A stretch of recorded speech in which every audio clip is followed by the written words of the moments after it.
A few days later, he returned and poured the sludge that used to be William McSwan down a manhole. Hello there and welcome, I hope you're doing well.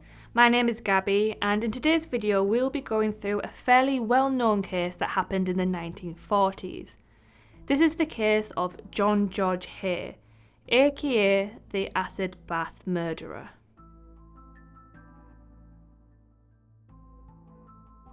On Saturday the 19th of February 1949, Olive Henrietta Roberts Duran Deacon, a 69-year-old widow living at the Onslow Court Hotel in South Kensington, London, was noticed as being missing by some of her fellow hotel residents.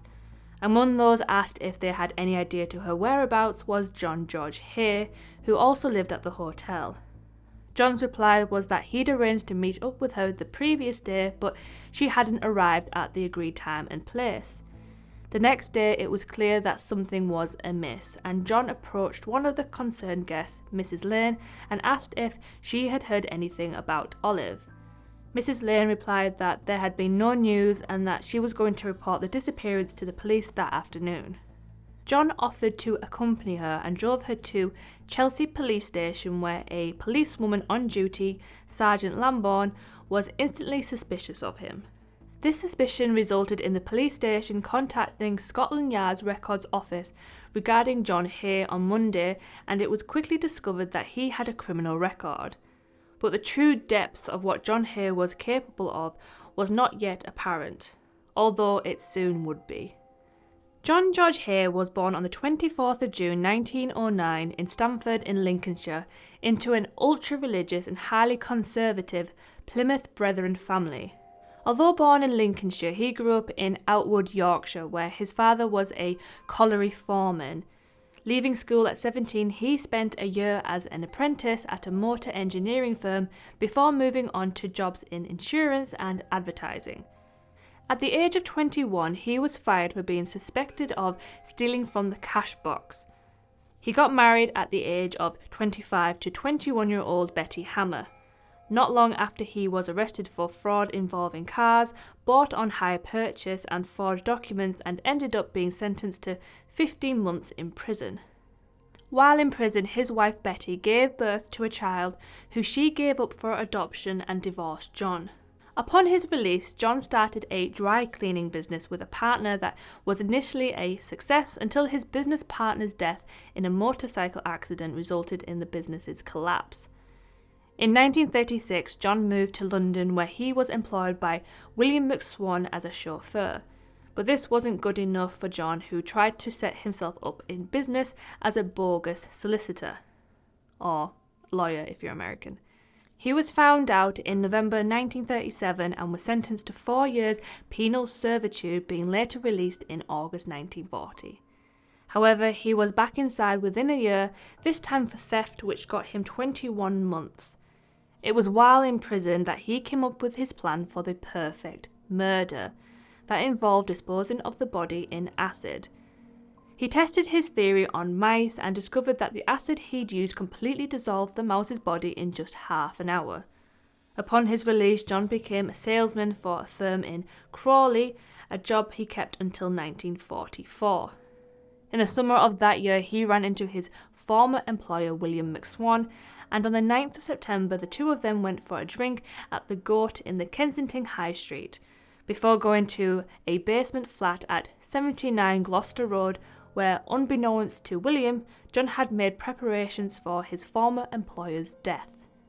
After hitting William's head hard enough to smash his skull, John put his body in a 45-gallon drum before donning a rubber apron, gloves and a gas mask, and then pouring concentrated sulphuric acid into the drum until the body was covered.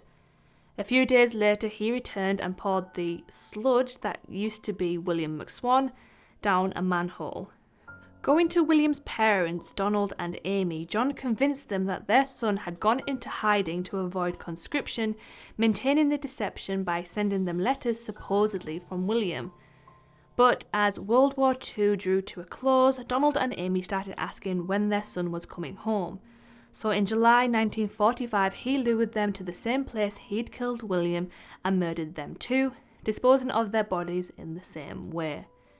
By impersonating William and forging documents giving him power of attorney, John sold off all the McSwan's property, netting himself a total of £4,000, which back then was quite a lot. However, John was a gambler and, like most gamblers, lost more often than he won. So by 1947 he was short on funds and on the lookout for another target, finding one in Dr. Archibald Henderson and his wife Rosalie, who John met during a property deal.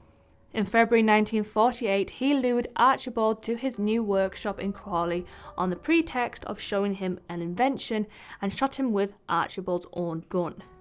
John then called Rosalie to tell her that her husband had fallen ill and that she needed to come and get him. When she arrived, John shot her too, before disposing of both the bodies in a drum of acid. The murder netted him £8,000 and the Henderson's dog, which he kept. In February 1949, John Haigh was living in the Onslow Court Hotel and had done so for 4 years, telling other residents that he was an inventor and engineer. At lunch on the 14th of February, Olive Duran Deacon showed him her design for false nails and asked if he could improve the idea to make it marketable. Unfortunately for Olive, by doing so she presented him with an opportunity, and on the 18th he drove her to his workshop in Crawley where he shot her in the back of the head. After removing her jewellery and her fur coat, he put her body in a 45-gallon drum and poured in the acid, then went back to the hotel where he ate a 3-course dinner.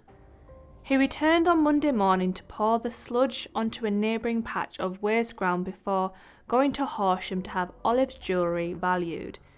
But when he later returned to the hotel, he found the police waiting for him. They asked him to give a statement regarding Olive's disappearance, which he did, repeating his story about the missed appointment. On Thursday, the police returned to get another statement, which was much the same as the first with a few extra details. On Saturday the 26th of February, the police searched the Crawley workshop after forcing the door open. Inside, they noted the rubber apron, gas mask and empty car batteries, along with a recently fired .38 caliber Enfield revolver and a dry cleaning receipt for a black Persian lamb coat. At 4:15 on Monday the 28th of February, John returned to the hotel to find Detective Inspector Albert Webb waiting for him. D.I. Webb took him to the police station to assist them with enquiries. While there, John asked the detective what the chances of someone being released from Broadmoor were, to which the detective replied that he couldn't discuss such things. John's response was to say, "Well, if I told you the truth, you would not believe me. It sounds too fantastic to believe." He proceeded to confess to Olive's murder, saying, "I've destroyed her with acid. You'll find the sludge that remains at Leopold Road. Every trace has gone. How can you prove murder if there's no body?" He then went on to confess to the murders of McSwan's and the Hendersons, claiming that he'd killed them in order to drink their blood. As the actual motive was obviously financial, this claim is likely purely a fabrication intended to support John's later insanity plea. Similarly, John claimed to have also killed a young man named Max, a girl from Eastbourne and a woman from Hammersmith, but these are also believed to be part of the insanity ruse. On Tuesday the 1st of March, the Home Office pathologist Dr. Keith Simpson examined John's workshop. He found bloodstains on the wall and a hat pin inside a 45-gallon drum. He also spotted a gallstone in the sludge outside and ordered that all the residue be gathered up and taken to the police laboratory. After going through the sludge, the still solid mortal remains of Olive were as follows: 28 pounds of fat, 2 more gallstones, pieces of pelvic bone, 2 discs from her lower back, fragments of her left foot which when reconstructed fit her shoe perfectly, and a full set of dentures. It was the dentures which, after being examined by Olive's dentist and identified as hers, sealed John's fate. Contrary to what he believed when he devised his method of body disposal, there didn't have to be a body for him to be charged with murder. Evidence of there having been a body was enough to do so, and therefore John was charged with murder on the 2nd of March and removed to the Lewes prison. His trial began on the 18th of July 1949 and finished the following afternoon. The jury, who had been urged to reject the claim of insanity on the grounds that John had acted with devised malice, only needed 17 minutes to return with a verdict of guilty, which in 1949 Britain meant the death penalty.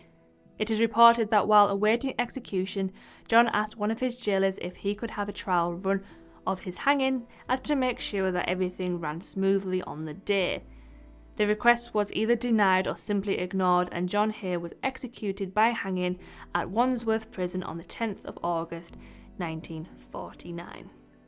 So that was the case of the acid bath killer, aka John George Haigh. He's clearly a man who had really thought about the killing process and how best to get away with it. If you like the video, please make sure to give it a like and subscribe to the channel if you enjoy my videos. But until I see you again, please be safe, be well, and I'll see you next time. Bye bye.